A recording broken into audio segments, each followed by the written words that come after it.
नमस्कार, मैं हूं बिलाल मलिक और आप देख रहे हैं मेरे साथ नेशन न्यूज 10। चलिए बात करेंगे। आपको बता दें कि मध्य प्रदेश में चुनाव हो रहा है। मध्य प्रदेश में चुनाव को लेकर सभी पार्टियां अपनी अपनी तैयारी में जुटी हैं। मतदान भी चल रहा है। आखिरकार इस बार क्या कुछ मुद्दों को लेकर जनता के बीच नेता पहुंचे, जनता का रुझान क्या है और इस बार मुख्यमंत्री का तौर पर किसे यहाँ पर बीजेपी की तरफ से देखा जा रहा है और कांग्रेस के जो चेहरा है वो कमलनाथ को माना जा रहा है। इसी पर विस्तार से बातचीत करने के लिए मेरे साथ संतोष जी हैं, जो कि बीजेपी के वरिष्ठ नेता हैं, मेरे साथ जुड़ रहे हैं। उनसे हमारे संवाददाता हैदर खान सीधा बातचीत करेंगे। हैदर, आप संतोष जी से बातचीत करिए। जी नमस्कार, मैं हूँ हैदर खान और आप देख रहे हैं नेशन न्यूज़। जिस तरह से मध्य प्रदेश में आज मतदान का दिन है और लगातार सुबह से यहाँ पर मतदान का जो है वो लगातार यहाँ के जो मतदाता है वो अपना मत का अधिकार का प्रयोग कर रहे हैं। इसी को लेकर के आज हम भारतीय जनता पार्टी के वरिष्ठ नेता और विश्व हिंदू परिषद के संपर्क प्रमुख संतोष जी शर्मा से हम बातचीत करते हैं। संतोष जी, बहुत बहुत स्वागत है आपका। जी नमस्कार। आज मतदान का दिन है। सुबह से लगातार लंबी कतारें लग रही हैं। मतदान तो आकर्षक के रूप में मतदान केंद्र को बनाया गया है। पुलिस प्रशासन की जो व्यवस्था यहाँ पर मंदसौर जिले में देखने को मिली है। चूंकि आप बड़े नेता हो, प्रदेश की राजनीति करते हैं, देश की राजनीति करते हैं, कई जगह से ये बातें सामने आ रही है कि कई ईवीएम खराब होने की भी सूचना आ रही है। कई बम गोले बारूद जो है वहां ऐसी अफवाहों की बात भी सामने आ रही है। क्या कहना चाहेंगे आप? देखिए, सबसे पहले तो मैं सभी को बधाई देना चाहूंगा कि आज मध्य प्रदेश में लोकतंत्र का बड़ा उत्सव है। हम सब अपने मत का प्रयोग करें और मध्य प्रदेश के बढ़ते हुए विकास के क्रम को अपने मत को दान करके आगे बढ़ाने का काम करें। हैदर जी, मैं भारतीय जनता पार्टी का कार्यकर्ता हूं और अपने क्षेत्र में कार्य करता हूं। मैं बड़ा नेता नहीं हूं। दूसरी बात, जो मशीन खराब हो रही है ये चुनाव आयोग का काम। यदि कहीं मशीनें खराब होती है या कुछ होता है तो चुनाव आयोग उस पर निरंतर निगाह रख रहा है और उसे समय पर ठीक करेगा या बदलेगा। ये जो विषय है चुनाव आयोग। रही बात जहां पर आपने कहा कि गोले फेंके जा रहे हैं, आंसू गैस के गोले पुलिस छोड़ रही है, कहीं इस्तेमाल हो रही है, तो मध्य प्रदेश में भारतीय जनता पार्टी का जो कार्यकर्ता है वो पूर्ण रूप से नियंत्रण में है और अच्छी मानसिकता से वो इस मध्य प्रदेश में वोटिंग करना चाहता है और जनता के बीच जाता है, अपनी बात को रखता है और इस प्रकार की अराजकता फैलाने वाले लोगों को वो पसंद नहीं करता। हम बहुत शांतिपूर्ण तरीके से ही कार्य करते हैं। हमारा अपना एक तरीका है और हमारे जो भी नेता है या कार्यकर्ता हैं वो इस प्रकार के स्टेटमेंट नहीं देते हैं जो मध्य प्रदेश की मंदसौर विधानसभा में पूर्व विधायक जो थे वहां के कांग्रेस के, उन्होंने दिया कि फारूक की जेब में बंदूक अच्छी लगती है। तो कहीं ना कहीं ये फारूक की बंदूकें हैं जो विस्फोट के रूप में मध्य प्रदेश के अंदर नजर आ रही है और फारूक की बंदूकों के कारण ये सब विस्फोट मध्य प्रदेश में देखने को मिल रहे हैं, क्योंकि अराजकता की मानसिकता जो है शुरू से कांग्रेस की रही। हमेशा धर्म के नाम पर, हिंदू मुसलमान के नाम पर किसानों को लड़ा भिड़ा कर, किसान आंदोलन करके मध्य प्रदेश के मंदसौर जिले में एक भयावह किसान आंदोलन पिछली बार कांग्रेस के लोगों ने किया, जिसका परिणाम पूरे देश ने, अभी तो विश्व ने देखा, जिसमें कई किसानों की जान चली गई। तो ये जो भी कृत्य हैं ये जनता जानती है कि कौन करता है, कैसे होते हैं और ये सत्ता हासिल करने के लिए किसी भी स्तर पर जाते हैं और केवल सत्ता के लिए, मत के लिए, सरकार में आने के लिए ये जनता को दुखी और प्रताड़ित। जी, जिस तरह से कहा है कि यहाँ के जो अलग अलग जो पार्टियां हैं, चाहे कांग्रेस की बात कर लें, चाहे भारतीय जनता पार्टी की बात कर लें, चाहे अन्य दल की बात कर लें, अपनी तमाम जो नेता हैं अलग अलग आज के दिन पे लगातार देखने को मिल रहे हैं।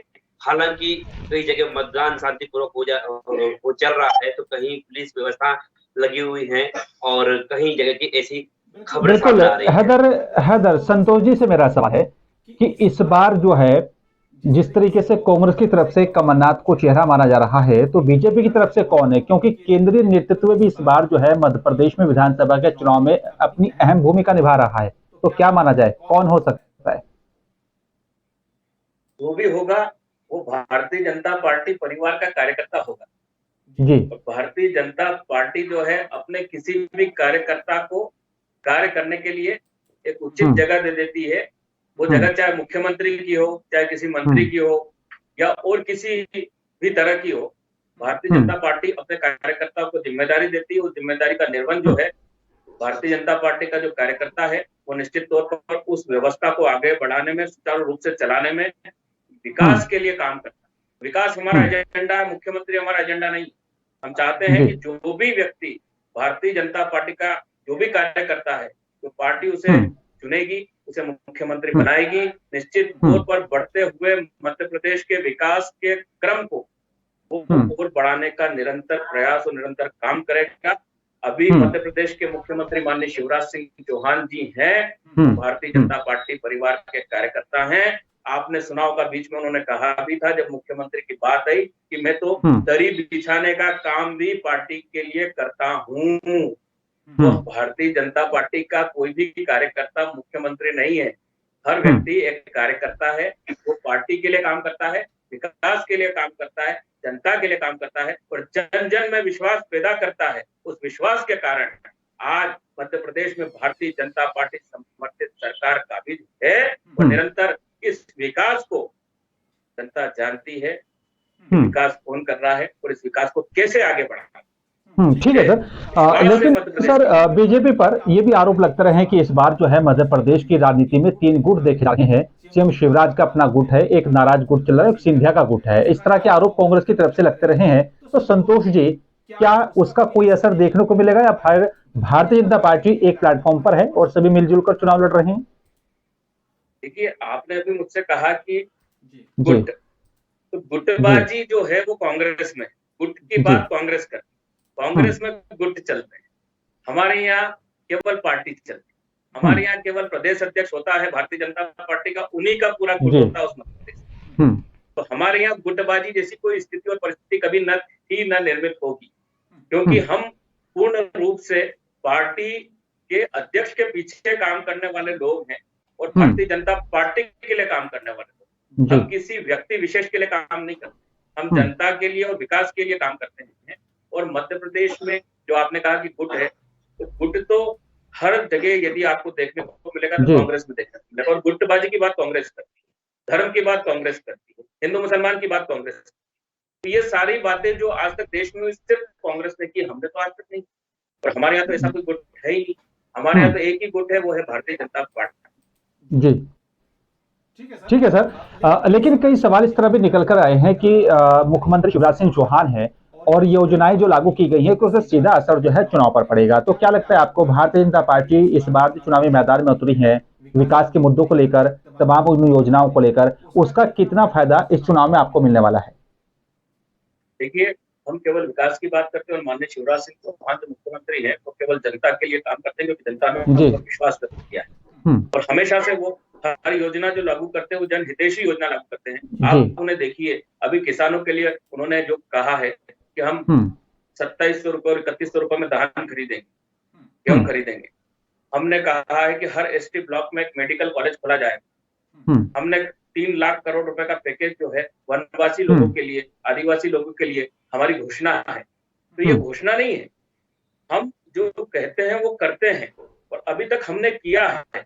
मध्य प्रदेश में आप रोड का इंफ्रास्ट्रक्चर देखिए, मध्य प्रदेश में आप मेट्रो को देखिए, पूरा उसका काम अभी कंप्लीट होने वाला है और ट्रायल भी हो चुकी है इंदौर के अंदर। इंदौर का रोड मैप आप देखिए, जबलपुर का आप रोड मैप देखिए, आप ग्वालियर का रोड मैप देखिए, आप विंध्य एक्सप्रेस देखिए, आप 4 लेन देखिए, आप बिजली की व्यवस्थाओं को मध्य प्रदेश में देखिए, आप पानी की व्यवस्थाओं को मध्य प्रदेश में देखिए। नर्मदा की जल नल योजना के तहत आज मध्य प्रदेश में हर घर में, हर गांव में आज नल का कनेक्शन है।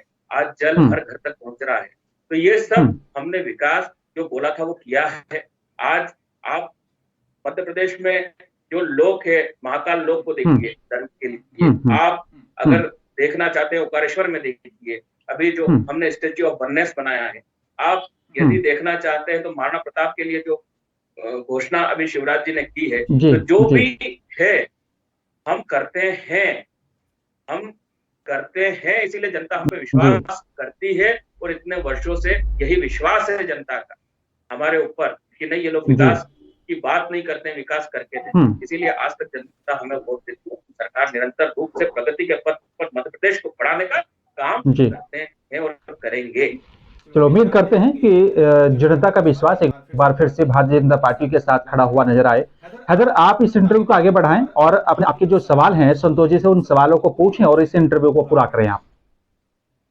बिल्कुल, जिस तरह से लगातार मध्य प्रदेश की 230 विधानसभा में मंदसौर को भी कहीं न कहीं हाई प्रोफाइल सीट भी कहा जा सकता है, क्योंकि यहाँ के वित्त मंत्री जगदीश देवड़ा है, तो कैबिनेट मंत्री सतीश चंद्र चुनावी मैदान में है। कई तरह की जो लगातार आप देख रहे हैं कि यहाँ इस विधानसभा क्षेत्र में कई मंत्रियों ने यहाँ पर आकर के सभा चुनावी पक्ष को जो उम्मीदवार है उनके पक्ष में चुनावी सभा को संबोधित किया है। तो क्या लगता है कि जो तमाम योजना है उसके बाद भी लगातार कहीं न कहीं जो बड़े नेता है उनका आना, क्या मानते हैं? देखिए, बड़े नेता यदि आते हैं या प्रचार करते हैं तो ये पार्टी का अपना एजेंडा है। हर क्षेत्र में हर कार्यकर्ता को पार्टी अपनी जिम्मेदारी देती है। कहीं ना कहीं वो जाते हैं, कार्यकर्ताओं से मिलते हैं, जो जनहितैषी योजनाएं हैं जो देश के अंदर, प्रदेश के अंदर जो सरकार ने लागू की है, उस कार्य को वो बताते हैं और जनता से अपील करते हैं कि भाई हमने इतनी योजनाएं, जनहितैषी योजनाएं लागू की है, तो जो भी हमारा उम्मीदवार खड़ा है, जो भारतीय जनता पार्टी का कार्यकर्ता है, आप उसे वोट दें ताकि इन योजनाओं को और हम लागू करवा सके और विकास के मध्य प्रदेश के बढ़ते हुए कदम को और आगे बढ़ा सके। ये निरंतर पार्टी का और बड़े जितने भी नेता हैं, जो हमारे वरिष्ठ पदाधिकारी हैं, जो पदों पर हैं, उनका कार्य है। तो ये आपने कहा है कि विकास किया है, हम घोषणा नहीं करते हैं, जो हम बोलते हैं वो करके दिखाते हैं। क्या ऐसा कारण है? दर्शक को जानना चाहते हैं कि बड़े नेता और केंद्र नेताओं को इस बार मध्य प्रदेश की विधानसभा चुनाव में मैदान में उतारना पड़ा, क्या कारण? देखिए, मैं आपको फिर बोलना चाहता हूँ कि भारतीय जनता पार्टी में कोई व्यक्ति बड़ा नहीं है, हर व्यक्ति कार्यकर्ता। ये सिस्टम है, कॉन्स्टिट्यूशन है, इसमें एक व्यक्ति प्रधानमंत्री बनता है और उनके साथ एक व्यक्ति मंत्री बनता है, विभागों के मंत्री बनाए जाते हैं। तो जो विभागों में मंत्री बनते हैं वो भारतीय जनता पार्टी के कार्यकर्ता होते हैं, उन्हें जिम्मेदारी दी जाती है, उन्हें विभाग दिए जाते हैं ताकि सुचारू रूप से योजनाओं को संचालित करके जनता तक उसका लाभ पहुंचाए और इस भारत कल्याण में भारत के जितने कदम है वो विकास की ओर और आगे बढ़े और मजबूत करे और सशक्त करे। इसलिए ये तरीका सिस्टम है, इसलिए उनको मिनिस्टर बनाया जाता है, इसलिए बनाया जाता है ताकि वो निरंतर प्रगति पथ पर इस राष्ट्र निर्माण में योगदान दे, इस राष्ट्र को मजबूत करे। बीजेपी के कई प्रत्याशियों को कहीं न कहीं ग्रामीण क्षेत्रों में विरोध का सामना करना पड़ा। ऐसी कई तस्वीर हमने सोशल मीडिया के माध्यम से, कई रिपोर्टर्स के माध्यम से हमारे बीच पहुंची और हमने भी देखा है। तो क्या कारण रहा कि ये डबल इंजन की सरकार मध्य प्रदेश में भी है, केंद्र में भी है, उसके बावजूद भी उन प्रत्याशियों को, जो कि भारतीय जनता पार्टी के प्रत्याशी है, मंत्री भी रहे हैं और दूसरी बार मैदान में है, तो क्या कारण रहा कि उनको उस विरोध का सामना करना पड़ा? निरंतर जी, जब आप देखेंगे विरोध में, तो जहां जहां विरोध हुआ है, यदि आप पुष्टि करेंगे तो वो आम जनमानस या आम जो वहां का क्षेत्र का व्यक्ति है उसका विरोध नहीं, विरोध का स्वर जो भी उठा है वो उस पार्टी के लोगों के द्वारा है जो वहां पर राष्ट्र को डैमेज करने का काम करते हैं। देखिए, किसान भी कांग्रेसी है, व्यापारी भी कांग्रेसी है। इस देश के अंदर कांग्रेस एक पार्टी है जिसमें एडवोकेट भी कांग्रेसी है। यदि आपने देखा होगा तो रामलला के मंदिर के लिए कांग्रेस ने शायद 23-24 एडवोकेट खड़े करे थे, ये मंदिर न बने। तो वो भी एक विरोध है, वो भी एक विरोध की श्रेणी में आता है। तो वकील भी कांग्रेस के साथ है, डॉक्टर भी कांग्रेस के साथ है, हर वर्ग के लोग कांग्रेस के साथ है। तो ये कांग्रेस के वो लोग हैं जो कुकुर मुत्तों की तरह जब जब चुनाव आते हैं तो विरोध करते हैं, विरोध के स्वर को मजबूत करते हैं और जैसे तेज से सत्ता कैसे हासिल करना है इसलिए लोगों को बरगलाते हैं। और ये बरगलन वीडियो के माध्यम से अपनी बौखलाहट को प्रदर्शित करते हैं और हर जगह सिर्फ विरोध और विरोध ही जताते हैं। और यही कारण है विरोध का। बाकी मुझे नहीं लगता कि जनता रखेंगे। संतोष जी, आपसे एक आखिरी सवाल ये है कि आप क्योंकि केंद्र की राजनीति करते हैं, एक बड़े नेता के शुमार हैं और विश्व हिंदू परिषद के भी बड़े नेता के रूप में आप आते हैं। क्या जो नरेंद्र मोदी कह रहे हैं कि एमपी के मन में मोदी और मोदी के मन में एमपी, क्या कहना चाहिए? देखिए, नरेंद्र मोदी जी तो कम बोल रहे हैं, लेकिन मैं आपको बताना चाहता हूं कि केवल एमपी के मन में ही मोदी नहीं है, पूरे विश्व के मन में मोदी है। पूरे विश्व के मन में मोदी है, पूरे राष्ट्र के मन में मोदी है, पूरा विश्व मोदीमय है। ये मैं इसलिए आपको बोल रहा हूं कि ऐसा नहीं कि मोदी जी हमारे पार्टी के हैं और प्रधानमंत्री है इसलिए मैं महिमा मंडन कर रहा हूं, नहीं। ये देखने को पूरे विश्व को मिल रहा है कि नरेंद्र भाई मोदी ने जो कार्य किए हैं राष्ट्र के लिए, विश्व के लिए, वो विश्व पटल पर देखने को मिल रहे हैं। जहां अमेरिका के राष्ट्रपति भी उनका स्वागत कर रहे हैं, उनसे वो उनका ऑटोग्राफ मांग रहे हैं। ऑस्ट्रेलिया के प्रधानमंत्री, इटली के प्रधानमंत्री और ये जितने भी अन्य राष्ट्रों के राष्ट्राध्यक्ष हैं, वो कहीं न कहीं अपना प्रोटोकॉल तोड़कर माननीय नरेंद्र मोदी जी की अगवानी कर रहे हैं। वो इसलिए कर रहे हैं कि ये व्यक्ति केवल जनता के लिए जीता है, जनता का सेवक है, केवल कार्य ही करता है, राष्ट्र के निर्माण के लिए ही खड़ा है और केवल राष्ट्र के लिए काम करता है, कभी छुट्टी नहीं लेता है। कभी दिवाली मनाता है तो सैनिकों के साथ मनाता है, बॉर्डर पर मनाता है और उत्साहवर्धन हर व्यक्ति का करता है। और इतिहास गवाह है कि मुसलमान बहनों ने भी मोदी के नारे लगाए हैं और नरेंद्र मोदी को सराहा है। तो ये हर वर्ग के वो व्यक्ति है, हर मन में मोदी है और हर घर में मोदी है, हर घर के व्यक्ति के मन में। तो ये थे संतोष जी शर्मा, जिन्होंने तमाम बातचीत की कि मध्य प्रदेश में एक बार फिर से भारतीय जनता पार्टी की सरकार बन रही है, विकास किया, विकास करेंगे। और जो तमाम बातें इन्होंने रखी हैं और ये जिस तरह से कहा है कि 230 विधानसभा में से हम लगभग पूरी मध्य प्रदेश में एक बार फिर से डबल इंजन की सरकार होगी और जो कि मध्य प्रदेश के में जो एक बार से मुख्यमंत्री कौन होगा, ये अलग की सोचने वाली बात है। कैमरा पर्सन पंकज के साथ हैदर खान, नेशन।